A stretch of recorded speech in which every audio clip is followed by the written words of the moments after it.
തണൽ മാത്രമല്ല, താങ്ങുകൂടിയാണ് കുടുംബം. കവർ സ്റ്റോറി പ്രബോധനം വാരിക. രചന GK എടത്തനാട്ടുകര. 10 മക്കളെ നോക്കാൻ ഒരമ്മയ്ക്ക് പ്രയാസമില്ലാത്ത കാലമുണ്ടായിരുന്നു. ഇന്ന് ഒരമ്മയെ നോക്കാൻ 10 മക്കൾക്ക് പ്രയാസമായ കാലമാണ്. ഈ പുരോഗതി ഒരു വിലാപമായി മാറിയ കാലമാണിത്. ഒരു അമ്മക്കഥ പറയാം. അയാൾ ഒരു ഡോക്ടറായിരുന്നു. ഒരു ദിവസം തൻ്റെ പട്ടിയെ കാണാതായി. ഡോക്ടർ പത്രത്തിൽ പരസ്യം കൊടുത്തു. പട്ടിയെ കാണാനില്ല. കണ്ടുകിട്ടുന്നവർ വിവരം അറിയിക്കുക. നല്ല പാരിതോഷികം നൽകുന്നതാണ്. Phone number. അടുത്ത ദിവസം വൃദ്ധസദനത്തിൽ നിന്ന് അയാൾക്ക് വന്ന ഫോൺ മെസ്സേജ്: താങ്കളുടെ അമ്മയും പട്ടിയും ഇവിടെ സുഖമായിരിക്കുന്നു. വിഷമിക്കേണ്ടതില്ല. സ്വന്തം കുട്ടിക്ക് അമ്മയോടില്ലാത്ത സ്നേഹം പട്ടിക്കുണ്ട്. അതുകൊണ്ടാണ് പട്ടി അമ്മയുടെ കൂടെ പോയത്. കുട്ടി പട്ടിയേക്കാൾ അധപ്പതിച്ചത് അറിവില്ലാത്തതിനാലല്ല. വിശുദ്ധ ഖുർആൻ 100-ാം അധ്യായം 6-ാം വാക്യത്തിൽ മനുഷ്യൻ്റെ ഒരു സ്വഭാവം പറയുന്നുണ്ട്. പടക്കളത്തിൽ തൻ്റെ യജമാനനോട് നന്ദി കാണിക്കുന്ന കുതിരയെ ഉദാഹരിച്ചുകൊണ്ടാണത് പറയുന്നത്. തീർച്ചയായും മനുഷ്യൻ തൻ്റെ രക്ഷിതാവിനോട് നന്ദി കെട്ടവൻ തന്നെ. സ്വന്തം സൃഷ്ടാവായ രക്ഷിതാവിനോട് നന്ദികേട് കാണിക്കുന്ന മനുഷ്യർക്ക് സ്വന്തം മാതാക്കളായ രക്ഷിതാക്കളോട് നന്ദികേട് കാണിക്കാനും തടസ്സമുണ്ടാവുകയില്ല. അത്തരം കാഴ്ചപ്പാടുകളെ ശക്തിപ്പെടുത്തുന്ന യുക്തിവാദവും വ്യക്തിവാദവുമൊക്കെ ശക്തിപ്പെട്ട കാലമാണിത്. അത്തരം വാദങ്ങളുടെ ആകെത്തുകയാണ് ലിബറലിസം എന്ന് പറയാം. ലിബറലിസം ദൈവനിഷേധത്തിൻ്റെയും ഭൗതികവാദത്തിൻ്റെയും വകഭേദങ്ങളിൽ നവീനമായ ഒന്നാണ് ലിബറലിസം. വ്യക്തി സ്വാതന്ത്ര്യം എന്ന മുദ്രാവാക്യമാണതിൻ്റെ അടിക്കല്ല്. മതത്തിൻ്റെയും സമൂഹത്തിൻ്റെയും നിയന്ത്രണത്തിൽ നിന്ന് വ്യക്തിയെ പരമാവധി മോചിപ്പിക്കൽ അതിൻ്റെ ലക്ഷ്യമാണ്. ഇതിൽ സ്വാഭാവികമായും കുടുംബവും വരും. കുടുംബ സംവിധാനം വ്യക്തി സ്വാതന്ത്ര്യത്തിന് എതിരാണ്. കുടുംബത്തെ തകർക്കലും ലിബറലിസത്തിൻ്റെ ലക്ഷ്യമാവുന്നത് അതുകൊണ്ടാണ്. അതേസമയം സ്റ്റേറ്റ് വ്യക്തിയുടെ അവകാശങ്ങൾക്ക് സംരക്ഷണം നൽകണം. ഈ വാദത്തിൽ അവകാശങ്ങൾക്കാണ് പരിഗണന, ബാധ്യതകൾക്കല്ല. നന്ദിയും കടപ്പാടുമൊക്കെ ബാധ്യതകളാണ്. മനുഷ്യൻ്റെ യുക്തിക്ക് അതീതമായ ചില മൂല്യങ്ങളാണ് അവ. മനുഷ്യൻ്റെ ധാർമ്മിക ബോധവുമായിട്ടാണ് അതിൻ്റെ ബന്ധം, യുക്തിബോധവുമായിട്ടല്ല. അതുകൊണ്ട് തന്നെ ആധുനിക ലിബറൽ യുക്തിയിൽ ഇത്തരം മൂല്യങ്ങൾക്ക് ഇടം കുറയൽ സ്വാഭാവികമാണ്. ഇച്ഛകൾ ദൈവങ്ങൾ. വ്യക്തിയെ ദൈവത്തിൻ്റെ സ്ഥാനത്ത് പ്രതിഷ്ഠിക്കുകയാണ് യഥാർത്ഥത്തിൽ ആധുനിക ലിബറലിസം. വ്യക്തിക്ക് തോന്നുന്നത് പോലെ ജീവിക്കാൻ സ്വാതന്ത്ര്യമുണ്ടാവണം. എത്രത്തോളമെന്ന് ചോദിച്ചാൽ, വേണമെങ്കിൽ ഒരു ആണിന് ഞാൻ പെണ്ണാണ് എന്ന് പറഞ്ഞ് പെണ്ണായി ജീവിക്കാൻ സ്വാതന്ത്ര്യം വേണം. ഒരു പെണ്ണിന് ഞാൻ ആണാണ് എന്ന് പറഞ്ഞ് ആണായി ജീവിക്കാനും സ്വാതന്ത്ര്യം വേണം. ഇങ്ങനെ വിചിത്രമായ പല വാദങ്ങളും ലിബറലിസം ഉയർത്തുന്നുണ്ട്. അവയെല്ലാം വ്യക്തിയുടെ അവകാശമാണ്. അവിടെ ബാഹ്യമായ ഒരു ഇടപെടലും ഉണ്ടായിക്കൂടാ. മൈ ബോഡി മൈ ചോയ്സ് അഥവാ എൻ്റെ ശരീരം എൻ്റെ തെരഞ്ഞെടുപ്പ് പോലെയുള്ള മുദ്രാവാക്യങ്ങൾ ലിബറൽ കാഴ്ചപ്പാടിൻ്റെ ഉൽപ്പന്നമാണ്. അതിരുകളില്ലാത്ത ആഗ്രഹങ്ങളുടെ ഉടമയാണ് മനുഷ്യൻ. അവയിൽ നല്ലതും ചീത്തയുമുണ്ട്. അവയുടെ സാക്ഷാത്കാരം ജീവിത ലക്ഷ്യമാകുന്നതോടെ മനുഷ്യൻ സ്വാഭാവികമായും തോന്നുന്നത് പോലെ ജീവിക്കുന്ന തോന്നിവാസിയായി മാറും. മാത്രമല്ല, മനുഷ്യൻ ഇച്ഛകളുടെ അടിമയും ഇച്ഛകൾ മനുഷ്യൻ്റെ ദൈവങ്ങളുമാകും. വിശുദ്ധ ഖുർആനിലെ 25-ാം അധ്യായം 43-ാം വാക്യത്തിൽ തൻ്റെ ദേഹേച്ഛയെ ദൈവമാക്കിയവനെ നീ കണ്ടോ എന്ന് പ്രവാചകനോട് ദൈവം ചോദിക്കുന്നതായി കാണാം. സ്വാതന്ത്ര്യത്തിൻ്റെ ഭാരം. അതിരുകളില്ലാത്ത സ്വാതന്ത്ര്യം ഒരു സങ്കല്പം മാത്രമാണ്, യാഥാർത്ഥ്യമല്ല. സ്വന്തം ഇഷ്ടപ്രകാരം ആരും ഇവിടെ ജനിക്കുന്നില്ല. ജനിച്ച കാലഘട്ടം, മാതാപിതാക്കൾ, ആണ്, പെണ്ണ്, നാട്, വീട് ഇങ്ങനെയുള്ളതൊന്നും ആരും തിരഞ്ഞെടുത്തതല്ല. സ്വന്തം തോന്നലുകൾക്കനുസരിച്ച് ആർക്കും ഇവിടെ ജീവിക്കാനും കഴിയുന്നില്ല.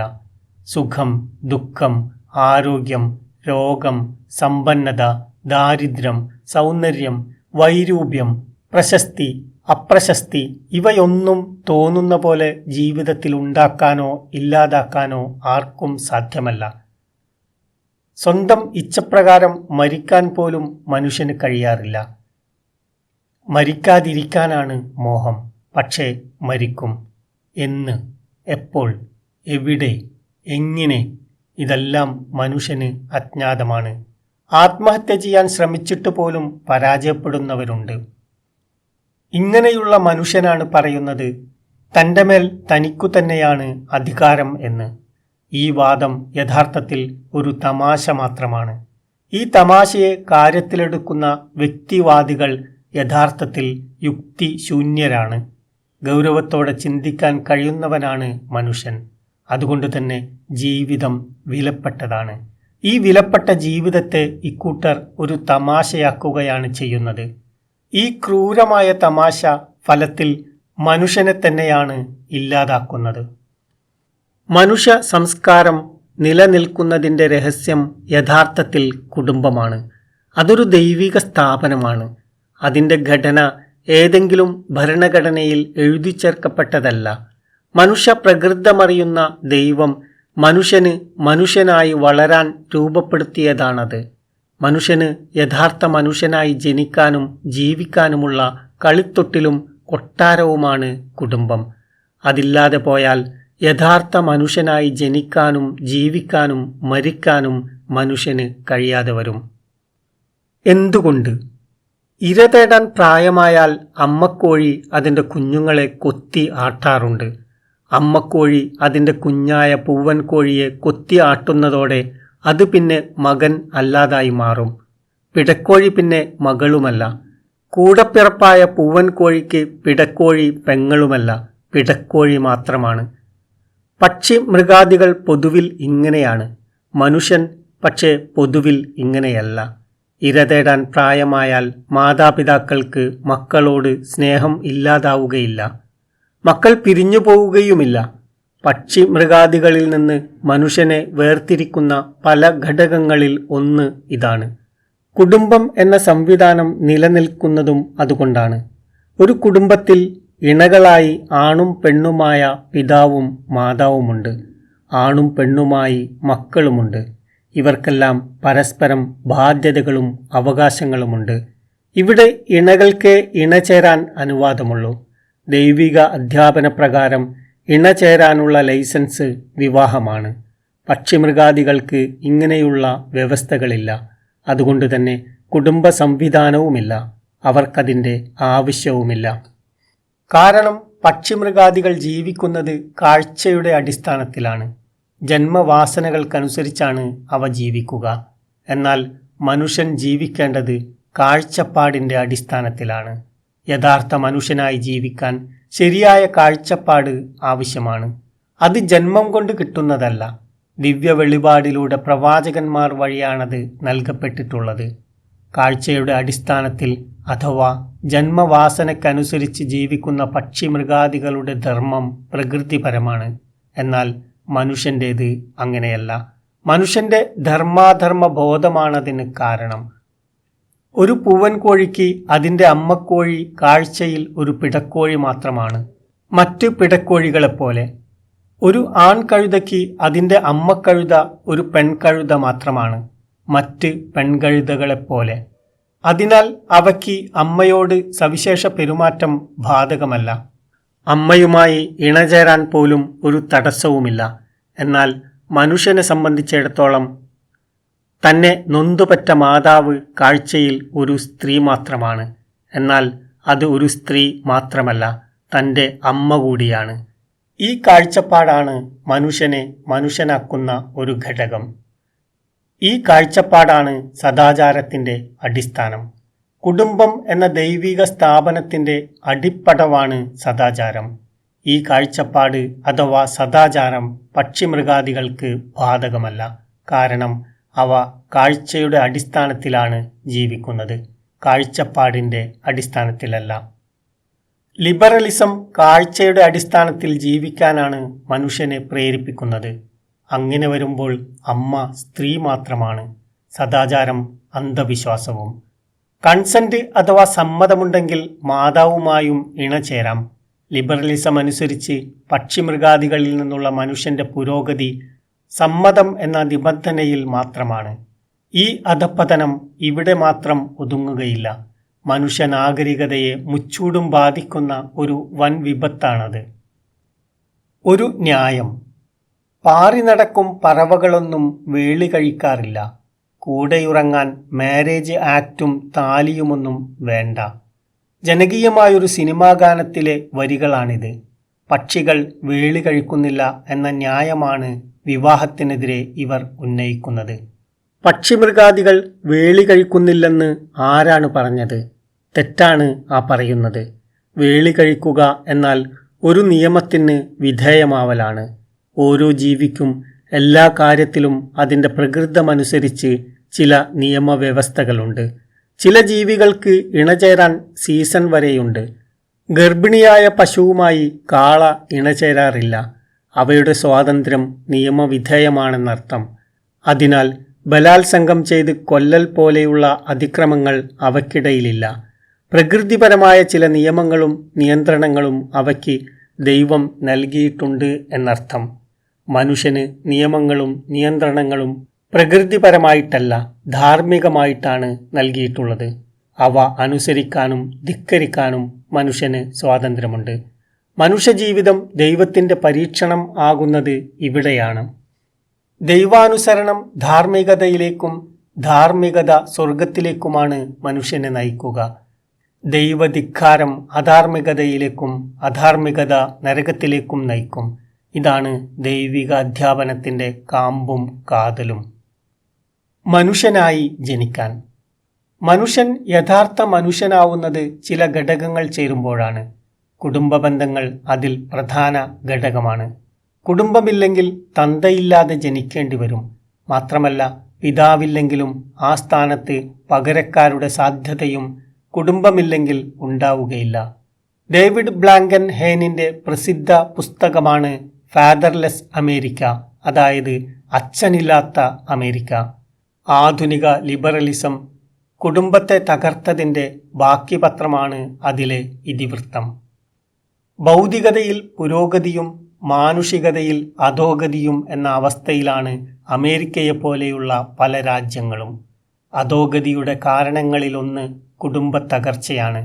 കുടുംബമില്ലാത്തിടത്ത് ജനിക്കുന്ന കുഞ്ഞിന് അച്ഛൻ മാത്രമല്ല ഇല്ലാതാവുക, ജ്യേഷ്ഠനും ജ്യേഷ്ഠത്തിയും നഷ്ടമാവും. അനിയനും അനിയത്തിയും ഇല്ലാതാവും.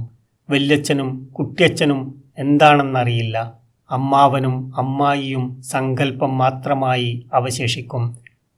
മുത്തച്ഛനും മുത്തശ്ശിയും പഴംപുരാണമായി മാറും.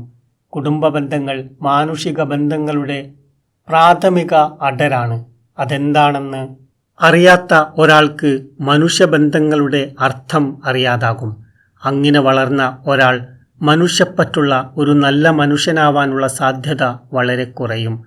സ്വാഭാവികമായും അങ്ങനെ വളരുന്ന സമൂഹം അവകാശങ്ങളെക്കുറിച്ച് മാത്രമാണ് ചിന്തിക്കുക. ബാധ്യതകളെ പ്രതി അവർ അജ്ഞരായിരിക്കും. അതുകൊണ്ടാണ് ഒരു ലിബറൽ മുഖ്യൻ വയനാട് ചൂരൽമല ദുരന്ത സ്ഥലത്തെ സേവനത്തെക്കുറിച്ച് അത് ഗവൺമെൻറ് ചെയ്തുകൊള്ളും എന്ന് പറഞ്ഞ് പുച്ഛിച്ചത്. മനുഷ്യനായി ജീവിക്കാൻ. മനുഷ്യന് യഥാർത്ഥ മനുഷ്യനായി ജീവിക്കാനും കുടുംബം ഒരു അനിവാര്യ ഘടകമാണ്. കാരണം മിക്കവാറും എല്ലാ മനുഷ്യ മൂല്യങ്ങളും മുളപൊട്ടുന്നത് കുടുംബത്തിൽ നിന്നാണ്. സ്നേഹം, വാത്സല്യം, കാരുണ്യം, പങ്കുവെപ്പ്, ക്ഷമ, സഹനം, സഹകരണം, സേവനം, സഹായം ഇങ്ങനെയുള്ള മാനുഷിക മൂല്യങ്ങളാണ് മനുഷ്യനെ യഥാർത്ഥ മനുഷ്യനാക്കുന്നത്. മനുഷ്യൻ്റെ യുക്തിക്കപ്പുറമുള്ള കാര്യങ്ങളാണ് ഇവ. ഇത്തരം മാനുഷിക മൂല്യങ്ങളെ വളർത്തിയെടുക്കാനും പ്രയോഗിക്കാനുമുള്ള വേദിയാണ് കുട്ടികൾ മുതൽ വൃദ്ധർ വരെ ഉൾക്കൊള്ളുന്ന കുടുംബം. സമൂഹത്തിൽ വൃദ്ധരുടെ സ്ഥാനം താരതമ്യേന ചെറുതാണ്. എന്നാൽ കുടുംബത്തിൽ പ്രായം കൂടുന്നതനുസരിച്ച് ആളുകളുടെ നിലയും വിലയും വർദ്ധിക്കുകയാണ് ചെയ്യുക. കാരണവന്മാർ എന്ന പദവി അവർക്ക് ഒരു അംഗീകാരവും കുടുംബത്തിന് അലങ്കാരവുമാണ്.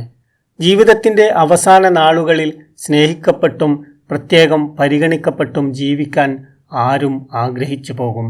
അതിന് ഇടം കിട്ടുന്ന ഒരേയൊരു ഇടമാണ് കുടുംബം. ഇത്തരം മാനുഷിക മൂല്യങ്ങളെ പഠിക്കാനും പഠിപ്പിക്കാനും അവ പ്രയോഗിക്കാനും സാധ്യത കുറഞ്ഞ ഇടമാണ് ലിബറലിസം നിർമ്മിക്കുന്ന സ്വതന്ത്ര ലോകം. അതുകൊണ്ട് തന്നെ അത് മനുഷ്യവിരുദ്ധമാണ്. കുട്ടികൾ, വൃദ്ധർ, രോഗികൾ, ശാരീരികമോ മാനസികമോ ആയ വെല്ലുവിളികൾ നേരിടുന്നവർ തുടങ്ങിയവർക്കെല്ലാം കുടുംബം തണൽ മാത്രമല്ല താങ്ങുകൂടിയാണ്. എന്നാൽ ഇങ്ങനെയൊക്കെയുള്ളവർക്ക് നേരെ ദയാവധത്തിൻ്റെ കൈകൾ നീളട്ടെ എന്നാണ് ലിബറലിസത്തിൻ്റെ വക്താക്കളായ ചില ബുദ്ധിജീവികളുടെ നിർദ്ദേശം. വിശുദ്ധ ഖുർആനിൻ്റെ ആഹ്വാനം. മനുഷ്യന് സന്മാർഗമായിട്ടാണ് വിശുദ്ധ ഖുർആൻ അവതരിപ്പിച്ചിരിക്കുന്നത്.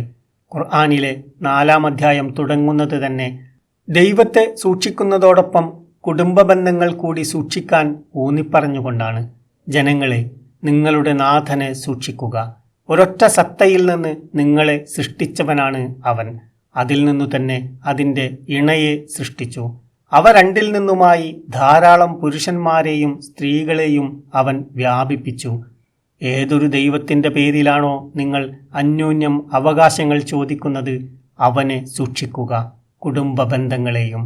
തീർച്ചയായും ദൈവം നിങ്ങളെ സദാ ശ്രദ്ധിച്ചു കൊണ്ടിരിക്കുന്നവനാണ്. നന്ദി.